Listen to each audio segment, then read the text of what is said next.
Ballon d'Or 2024 কার হাতে উঠতে যাচ্ছে? এই প্রশ্নটি এখন ফুটবল প্রেমীদের কাছ থেকে সবচেয়ে বেশি পাওয়া যাচ্ছে। তবে এর আগে আমাদেরকে জানতে হবে ব্যালন ডিওর কি এবং কোন প্রক্রিয়ার ভিতর দিয়ে এই ব্যালন ডিওর দিয়ে থাকেন ফুটবলারদেরকে।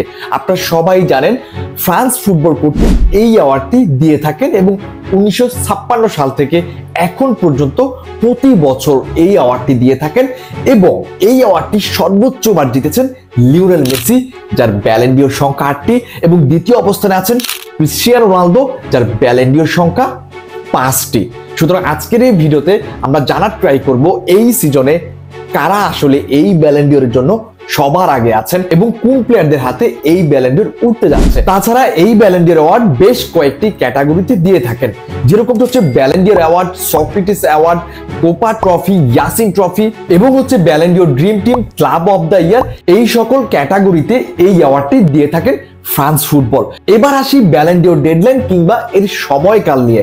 আপনারা সবাই জানেন ক্লাব ইন্টারন্যাশনাল ফুটবল কিন্তু বছরের শেষ অবস্থা থেকে শুরু হয়, মানে অগাস্ট থেকে শুরু হয় এবং পরবর্তী বছরের জুলাইতে গিয়ে এর সিজন শেষ হয়। এবং এর ভিতরে যে সকল ফুটবলাররা পারফরমেন্স করছেন, গোল স্কোর করছেন, অ্যাসিস্ট করছেন এবং হচ্ছে টুর্নামেন্টগুলো জিততেছেন, বিভিন্ন অ্যাওয়ার্ড জিততেছেন, সেই সকল পারফরমেন্সের ভিত্তিতে এই অ্যাওয়ার্ডটা দিয়ে থাকেন ফ্রান্স ফুটবল। তাছাড়া অ্যাওয়ার্ড পারফরমেন্সের পাশাপাশি জার্নালিস্ট, কোচ, প্লেয়ারদের ভোটও অনেক গুরুত্বপূর্ণ ভূমিকা পালন করে থাকেন এই অ্যাওয়ার্ড পাওয়ার জন্য। ঠিক এই বছরেও ব্যালন ডিওরের জন্য টপ 3-তে আছেন 3জন ফুটবলার, যাদের মধ্যে একজন হচ্ছেন ভিনিসিয়াস জুনিয়র এবং এর পরের জন হচ্ছেন রদ্রি এবং এর পরের জন হচ্ছেন আর্জেন্টাইন ফুটবলার লাউতারো মার্টিনেজ।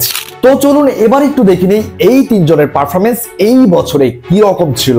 যদি প্রথমেই আমরা ভিনিসিয়াস জুনিয়র পারফরমেন্স দেখি, তাহলে আমরা সেই জায়গায় দেখতে পাচ্ছি ভিনিসিয়াস জুনিয়র এই সিজনে গোল করেছেন 26টি এবং অ্যাসিস্ট করেছেন 11টি এবং এর পাশাপাশি তিনি হচ্ছে লা লিগা জিতেছেন, স্প্যানিশ সুপার কাপ জিতেছেন এবং তিনি চ্যাম্পিয়ন লিগ জিতেছেন। এবং এর পরে যে প্লেয়ারটা আছেন তিনি হচ্ছেন স্পেনের এই ফুটবলার রদ্রি। তিনি গোল করেছেন এই সিজনে 10টি এবং তিনি অ্যাসিস্ট করেছেন 14টি এবং এর পাশাপাশি তিনি হচ্ছে প্রিমিয়ার লিগ জিতেছেন, তিনি সুপার কাপ জিতেছেন, তিনি ইউরো 2024 জিতেছেন এবং ইউরোর সেরা পারফর্মার তিনি হয়েছেন। এবং সর্বশেষ যদি আমরা লাউতারো মার্টিনেজের পারফরমেন্স দেখি, তাহলে আমরা সেই জায়গায় দেখতে পাচ্ছি তিনি গোল করেছেন এই সিজনে 35টি এবং তিনি অ্যাসিস্ট করেছেন 8টি এবং এর পাশাপাশি তিনি সিরিয়া জিতেছেন, সিরিয়ার সুপার কাপ জিতেছেন, কোপা আমেরিকা জিতেছেন, সিরিয়ার টপ স্কোরার হয়েছেন, সিরিয়ার গোল্ডেন বুট উইনার হয়েছেন এবং কোপা আমেরিকার গোল্ডেন বুট জিতেছেন।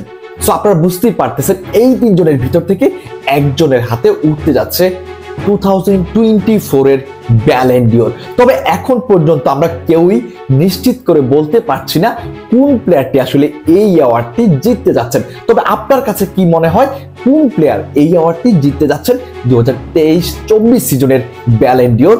অবশ্যই আমাদেরকে কমেন্ট বক্সে জানাবেন। সবাই ভালো থাকবেন, সুস্থ থাকবেন। আল্লাহ হাফেজ, আসসালামু আলাইকুম।